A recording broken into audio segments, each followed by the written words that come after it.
What happens when Hollywood's most notoriously private actor finally reaches his breaking point on live television?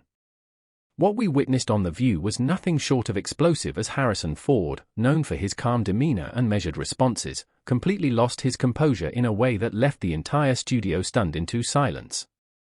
This wasn't just another celebrity interview gone wrong. This was a masterclass in how not to handle a guest, and Joy Behar was about to learn that lesson the hard way. Before we dive into this incredible confrontation that has everyone talking, make sure you hit that subscribe button and drop a comment below telling us what you think really pushed Harrison over the edge.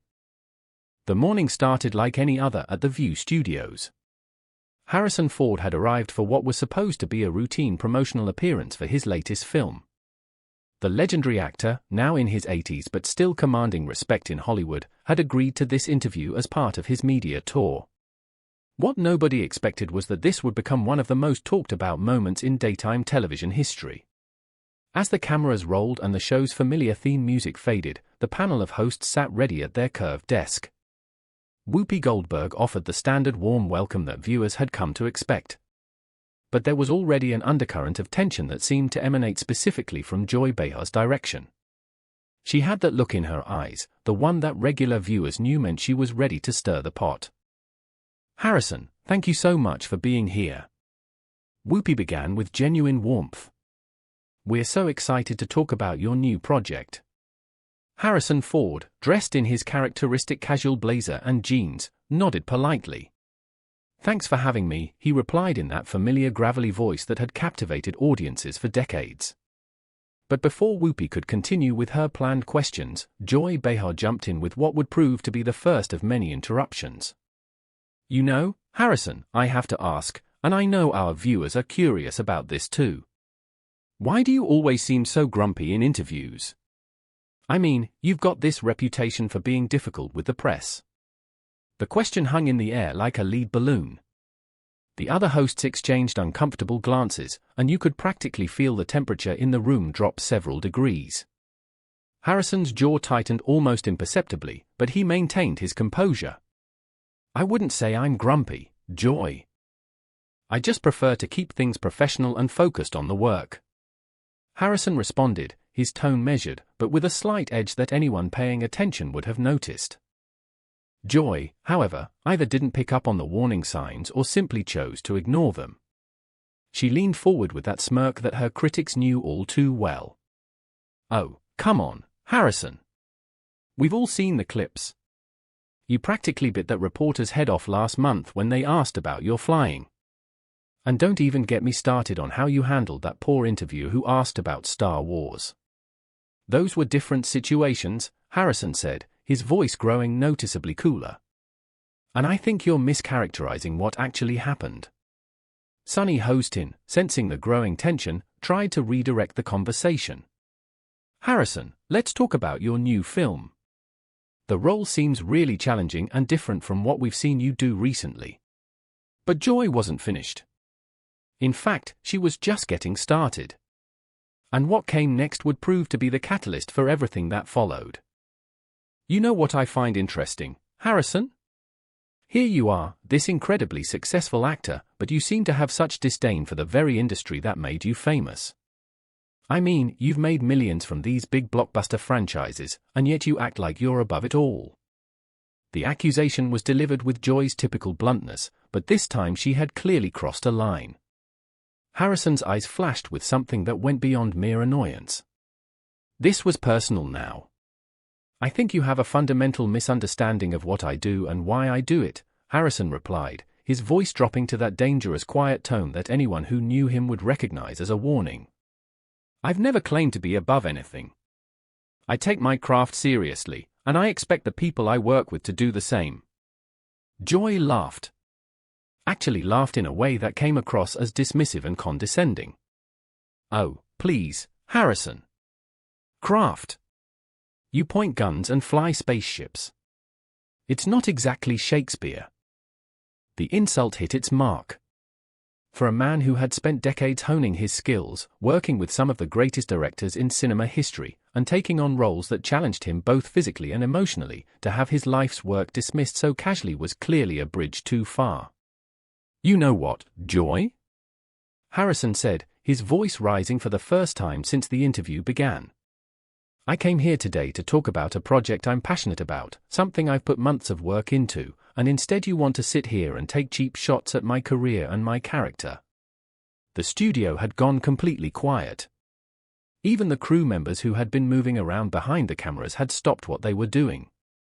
This was no longer an interview. This was rapidly becoming a confrontation, and everyone in the room could feel it. Whoopi tried once again to intervene. Let's just take a step back here. And no, Whoopi, Harrison interrupted, something he never would have done under normal circumstances. I think Joy has something she wants to get off her chest. So let's hear it. Let's hear what you really think about actors and the work we do. Joy, perhaps realizing she had pushed too hard but unwilling to back down in front of millions of viewers, doubled down on her position. Look, I'm just saying what everyone's thinking. You Hollywood types live in these bubbles, making these big-budget movies about nothing, and then you act like you're doing something important. Meanwhile, there are real problems in the world that need attention. And you think sitting here every day making jokes and taking cheap shots at people is somehow more important?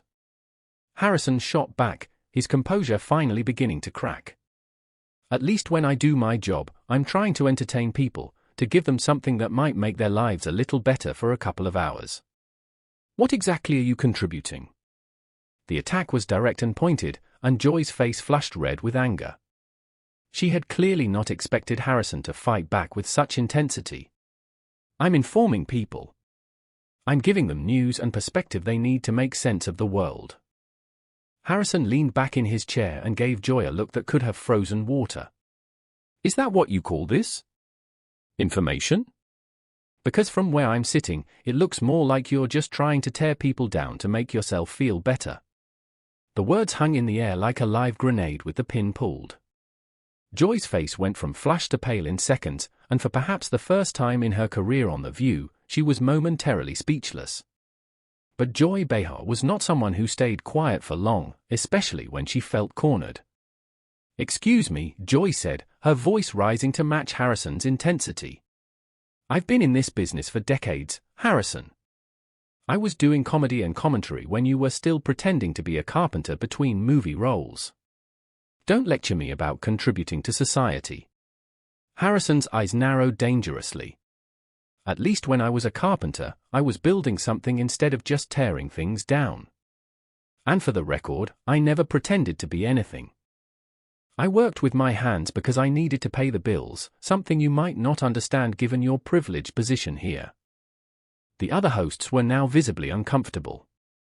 Sunny Hostin kept glancing between the two combatants like she was watching a tennis match, while Sarah Haynes looked like she wanted to crawl under the table. Whoopi, usually the master of controlling chaos on the show, seemed unsure how to handle this unprecedented situation. Privileged position. Joy's voice cracked with indignation. I worked my way up from nothing, Harrison. I started in dive comedy clubs where half the audience wanted to throw bottles at me. I earned every single thing I have. And what exactly do you have, Joy? Harrison shot back, his voice dripping with disdain. A platform that you use to ambush guests and make them uncomfortable? A career built on saying outrageous things for shock value? That's your legacy? Joy slammed her hand on the desk, causing the coffee mugs to rattle. My legacy is speaking truth to power. My legacy is not kissing up to celebrities like some people do. I ask the questions that need to be asked. Questions? Harrison laughed bitterly. Is that what you call what you've been doing here today? Because from my perspective, it looks more like a personal attack wrapped up in the pretense of journalism. Whoopi finally found her voice. Guys, we need to dial this back a little bit. We're on live television here. And no, Whoopi. Joy interrupted sharply, never taking her eyes off Harrison. If Mr. Ford here thinks he can come on my show and insult me and my profession, then he's going to hear exactly what I think about his attitude and his arrogance. Your show.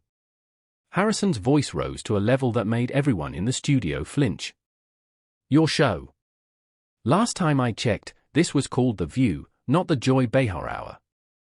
And if you think asking loaded questions designed to make your guests look bad is journalism, then you have a very warped understanding of what real journalists do. The accusation hit Joy like a physical blow. She had always prided herself on her interviewing skills, and to have them questioned so publicly and so harshly was clearly more than she could tolerate. Real journalists. Joy's voice was now shaking with rage. Real journalists like the ones who follow you around asking about your personal life. Real journalists like the ones who dig into your relationships and your family. Maybe I should start asking about some of those topics if you want real journalism. The threat was unmistakable, and the temperature in the room seemed to drop another 10 degrees. Harrison Ford had always been fiercely protective of his privacy and his family, and Joy had just crossed the most dangerous line possible. Harrison stood up slowly from his chair, his full height making him an imposing figure even in his 80s. The movement was deliberate and controlled, but there was something in his posture that suggested barely contained fury. "Are you threatening me, Joy?" Harrison's voice was now dangerously quiet. The kind of quiet that came before an explosion. "Are you actually sitting here on live television threatening to invade my family's privacy because I called you out on your unprofessional behavior?" Joy seemed to realize she had gone too far. But her pride wouldn't let her back down. "I'm just saying that if you want to play hardball, Harrison, I know how to play hardball too. This isn't some movie set where you can storm off whenever you don't like the script." "You're absolutely right," Harrison said, his voice getting louder with each word. "This isn't a movie set. On a movie set, people have respect for each other. On a movie set, people do their jobs professionally. On a movie set, when someone is clearly out of line, the director steps in and fixes the problem." He turned to look directly at the camera, addressing the audience at home. "Ladies and gentlemen, I came here today to talk about a film that I'm proud of. A film that took months of hard work from hundreds of talented people. Instead, I've been subjected to what can only be described as a character assassination by someone who apparently thinks that bullying guests makes for good television." The studio was now in complete chaos. Producers were frantically trying to figure out whether to cut to commercial. The other hosts were whispering urgently among themselves, and the crew was frozen in place, unsure whether to keep filming or not. Joy, realizing that Harrison had effectively turned the entire situation against her, made one last desperate attempt to regain control. "Oh, so now I'm the bully. You're the one who's been sitting there insulting me and my work for the last 10 minutes. You're the one who's been acting like you're too good to be here." Harrison turned back to face Joy directly, and the look in his eyes was something that would be talked about for years afterward. "I never said I was too good to be here, Joy. What I said was that I expected to be treated with basic human decency. Apparently, that was too much to ask." "Basic human decency?" Joy's voice cracked as she practically screamed the words. "You want to talk about decency? You've been condescending and rude from the moment you sat down. You've acted like answering questions was beneath you." "I answered every legitimate question that was asked," Harrison replied, his voice now eerily calm in contrast to Joy's hysteria. "What I didn't do was sit here and let you use me as a punching bag for whatever personal issues you're dealing with." The accusation that Joy was taking out personal frustrations on him was the final straw. Joy's face contorted with rage as she prepared to unleash what would prove to be the most damaging response of her career. Joy leaned forward in her chair, her eyes blazing with an anger that seemed to consume all rational thought. "Personal issues. Personal issues. You want to know what my personal issue is, Harrison? My personal issue is entitled celebrities who think they can waltz in here, act like they're doing us some kind of favor, and then get offended when someone doesn't kiss their ring." Harrison's face hardened into an expression that could have been carved from stone. And there it is. The real Joy Behar. Not the comedian, not the journalist. Just someone who resents successful people and uses her platform to tear them down out of pure spite. Spite. Joy's voice reached a pitch that made everyone in the studio wince. "You think this is about spite? This is about accountability, Harrison. This is about not letting people like you hide behind your fame and act like you're above criticism." "Criticism?" Harrison's laugh was harsh and bitter. Is that what you call this circus? Because real criticism involves actual knowledge of the subject. Real criticism comes from a place of wanting to understand, not from a place of wanting to destroy. Joy stood up abruptly, matching Harrison's earlier move, but where his had been controlled and deliberate, hers was erratic and desperate. Destroy? You think I'm trying to destroy you? Harrison, you're destroying yourself right here on live television. Every word out of your mouth is proving exactly what I've been saying about your attitude. My attitude? Harrison's voice exploded with a fury that had been building for the entire interview. My attitude? Joy? I have spent 40 years in this business working with some of the most talented and dedicated people on the planet. I have worked with directors who demanded excellence, with actors who pushed themselves to their limits, with crew members who gave everything they had to make something beautiful. And in all those years, through all those productions, I have never, and I mean never, encountered the level of unprofessional, vindictive behavior that you have displayed here today. The words hit Joy like a series of physical blows. Her face went white, then red, then white again as the full weight of Harrison's condemnation sank in. But instead of backing down, she doubled down with a viciousness that shocked even her regular viewers. Unprofessional, vindictive? Joy's voice was now shaking with rage. You know what's unprofessional, Harrison? Coming on a show and acting like you're too good to engage with the hosts. You know what's vindictive? Sitting there with that smug expression, acting like everyone else is beneath you. Harrison took a step closer to Joy's position at the desk, his presence now dominating the entire set. I have been nothing but respectful to every other person on this panel. I have answered questions. I have tried to stay focused on why I'm here. And I have maintained my composure even while being repeatedly attacked. If you see that as smugness, then that says a lot more about you than it does about me. Whoopi made one final desperate attempt to salvage the situation. Okay, everybody needs to just take a breath here. We're going to take a commercial break. And no, Harrison said firmly, never taking his eyes off Joy. I think the audience deserves to see this through to its conclusion. They deserve to see what happens when someone with a platform uses it to bully and harass their guests. Joy's face twisted into an expression of pure fury. Bully, harass, you arrogant piece of work. I have been doing this job for longer than some of your movie careers span. I have interviewed presidents, world leaders, Nobel Prize winners. Don't you dare stand there and lecture me about how to do my job. Then act like you know how to do it. Harrison shot back without hesitation. Because what you've done here today isn't journalism. It isn't entertainment. And it certainly isn't professional. What you've done here today is exactly the kind of toxic behavior that gives daytime television a bad name. The accusation that she was damaging the reputation of her own industry was apparently the final straw for Joy. She began gesticulating wildly, her voice reaching levels that seemed impossible for human vocal cords. Toxic. Toxic. You want to see toxic, Harrison? Toxic is coming on someone else's show and acting like you're doing them a favor. Toxic is treating the hosts like they're some kind of nuisance you have to endure. Toxic is your whole attitude from the moment you walked in here. Harrison's response was delivered with a calm that was somehow more devastating than any shout could have been. Joy, I walked in here with the same respect I show every interview, every journalist, every talk show host I work with. The difference is that they treat their guests with the same respect in return. They ask real questions.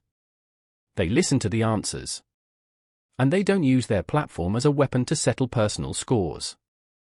Personal scores? Joy was now practically screaming. What personal score could I possibly have with you? I don't even know you. Harrison nodded slowly as if Joy had just proven his point. Exactly. You don't know me. You don't know my work. You don't know my character. And you don't know what I stand for. But that didn't stop you from attacking me from the moment I sat down. That didn't stop you from making assumptions and hurling accusations. That didn't stop you from turning what should have been a professional interview into a personal vendetta. The other host sat in stunned silence as the confrontation reached its peak. Sarah Haynes looked like she might cry. Sunny Hostin was staring at her hands. Even Whoopi seemed at a loss for how to handle the situation. Joy, realizing that she was losing the battle of public opinion with every word, made one final desperate attempt to justify her behavior. "You know what, Harrison? Maybe you're right. Maybe I did come at you too hard. But you know why? Because I'm sick of celebrities who think they can coast through interviews without giving anything real. I'm sick of the fake smiles and the rehearsed answers and the pretense that everything is perfect in Hollywood." Harrison looked at Joy for a long moment, and when he finally spoke, his voice carried a sadness that was somehow more powerful than all the anger that had come before. "Joy, if you wanted something real, all you had to do was ask real questions. If you wanted to know who I am as a person, you could have asked about my passions, my hopes, the things that drive me to keep working at my age. Instead, you chose to attack. You chose to belittle. And you chose to turn this into a spectacle. And now, after 40 years of doing interviews, after working with hundreds of journalists and talk show hosts, I can honestly say that this has been the most unpleasant and unprofessional experience of my entire career." With that devastating final statement, Harrison Ford turned and walked away from the panel, leaving Joy Behar sitting alone at the desk, her face a mask of shock and humiliation. The studio remained in stunned silence as one of Hollywood's most respected actors disappeared through the studio doors, never to return.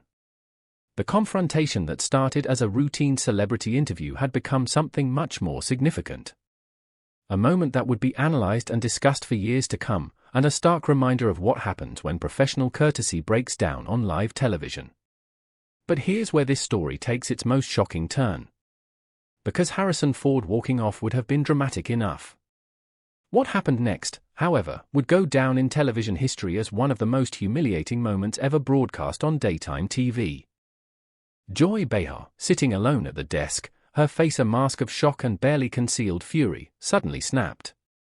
She looked around the studio, at the stunned audience, at her co-hosts who were desperately trying to figure out what to do, at the producers frantically gesturing from behind the cameras. And something inside her broke. "How dare he?" Joy muttered under her breath. "How dare he make me look like the villain?" Whoopi tried to calm the situation. "Joy, let's just take a commercial break and regroup." But Joy wasn't listening. She was staring at the empty chair where Harrison had been sitting, her eyes blazing with a rage that had been building for years. "You know what?" Joy said, her voice rising. "I've been doing this show for decades. I've interviewed presidents, world leaders, Nobel Prize winners. And I have never, and I mean never, been treated with such disrespect by a guest." The audience, still stunned, began to murmur. Some people sat back down, sensing that the drama wasn't over. Others remained on their feet, unsure whether to applaud or to watch in stunned silence. Joy continued, her voice now shaking with emotion.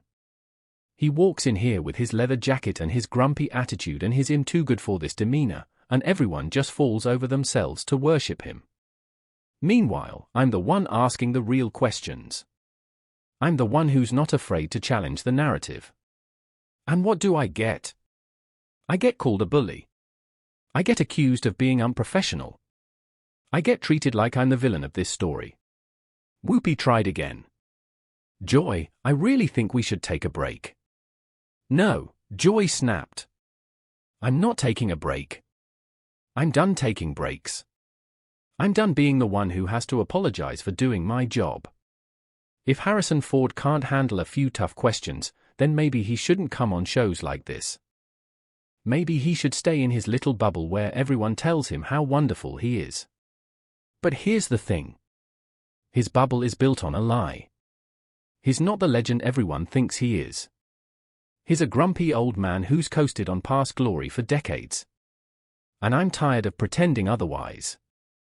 The audience went quiet. Not the respectful quiet from before. This was the quiet of people who had just witnessed someone dig their own grave on live television.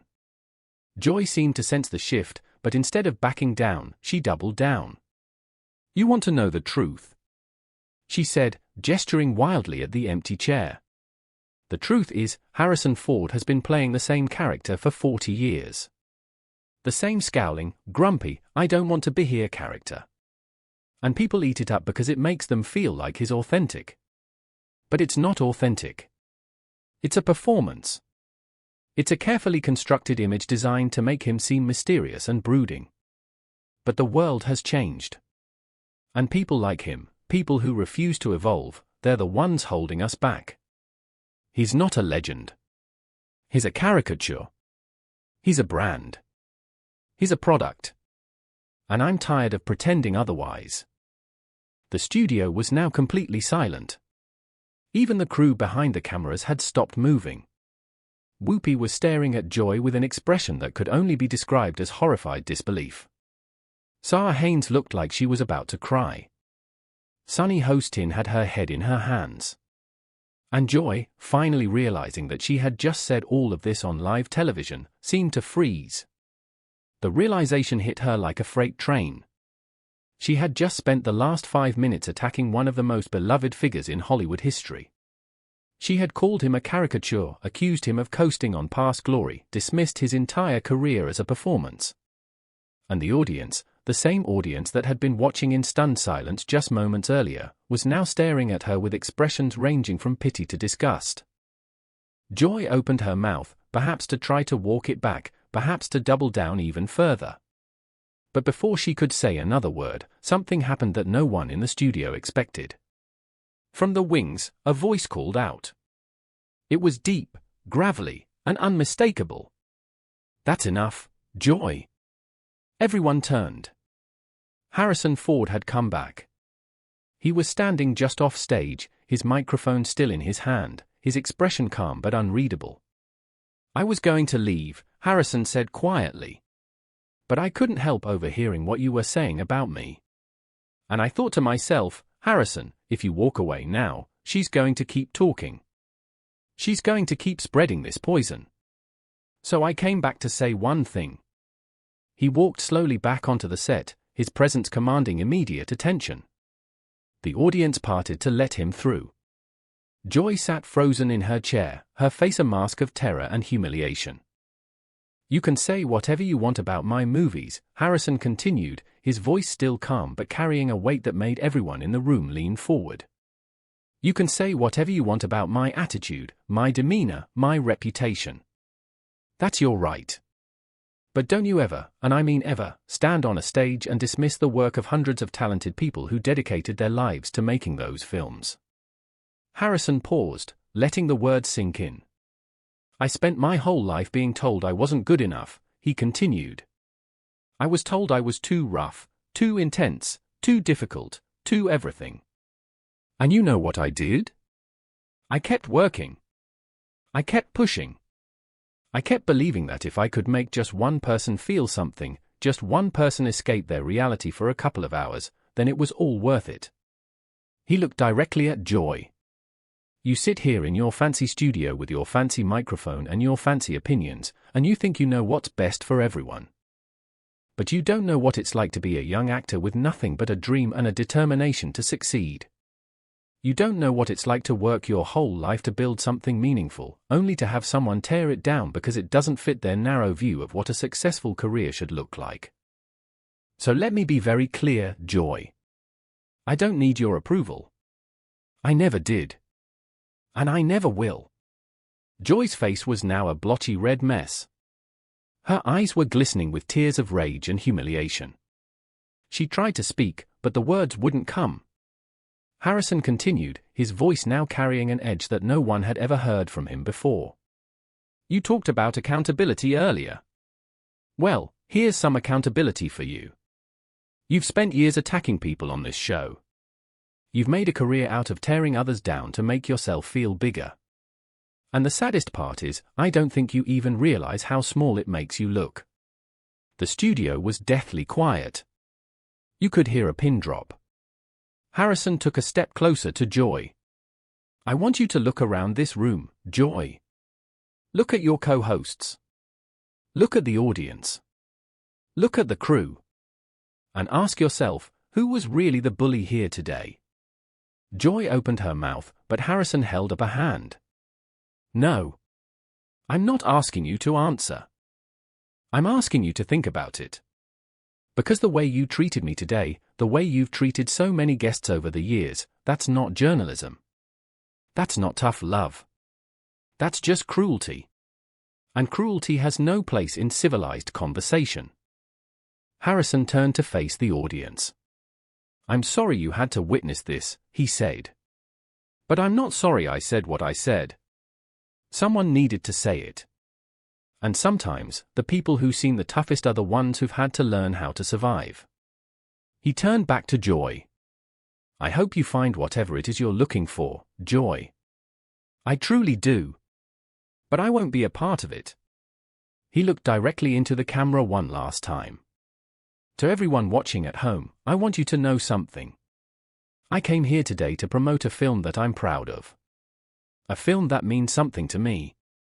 And instead, I got lectured about my attitude by someone who apparently thinks her job is to tear down anyone who doesn't think exactly like she does.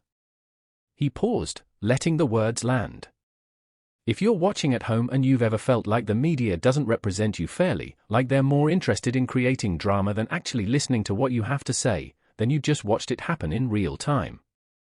I've been doing this for 40 years. I've worked with some of the best in the business. And I can honestly say, this is the first time I've ever been treated this way. And it will be the last. With that, Harrison Ford turned and walked off the set for the final time. The audience erupted. This time, the applause was deafening. People were on their feet, cheering, whistling, crying. It was the kind of moment that happens once in a generation. The kind of moment that gets replayed for years. And Joy Behar, sitting alone at the desk, her face a mask of utter devastation, seemed to realize that she had just lost the battle, the war, and her reputation all in one afternoon. Whoopi tried to salvage the show. Well, she said, her voice trembling slightly. That was certainly unexpected. But Joy wasn't done. She stood up abruptly, her chair scraping against the floor. I can't do this, she said, her voice cracking. I just can't. Without another word, she ripped off her microphone and threw it onto the desk. Then she turned and stormed off the set, leaving behind a studio full of stunned faces and an audience that had just witnessed one of the most humiliating moments in television history. The cameras kept rolling for a few more seconds, capturing the uncomfortable silence, the audience still standing, the co-hosts exchanging helpless glances. Then, finally, the floor manager's voice cut through the chaos. Cut to commercial. Cut to commercial now. What did you think was the most shocking moment from this incredible confrontation? The way Harrison Ford maintained his dignity while exposing Joy Behar's behavior was absolutely masterful. And the way Joy Behar stormed off her own show after being completely outclassed was nothing short of poetic justice. If you believe dignity is strength, if you believe standing up for yourself matters, and if you think moments like this deserve to be remembered, tap like to show your support. Subscribe to The Clash for more stories where power shifts on live television. And tell us in the comments, did Harrison do the right thing by coming back to deliver that final message, or should he have just walked away and let Joy dig her own grave? We want to hear your thoughts. Drop your comments below, and don't forget to hit that notification bell so you never miss another explosive moment from the world of entertainment. This is the kind of television that reminds us why we watch, why we care, and why sometimes the most powerful thing you can do is refuse to stay silent. Thanks for watching, and we'll see you in the next one.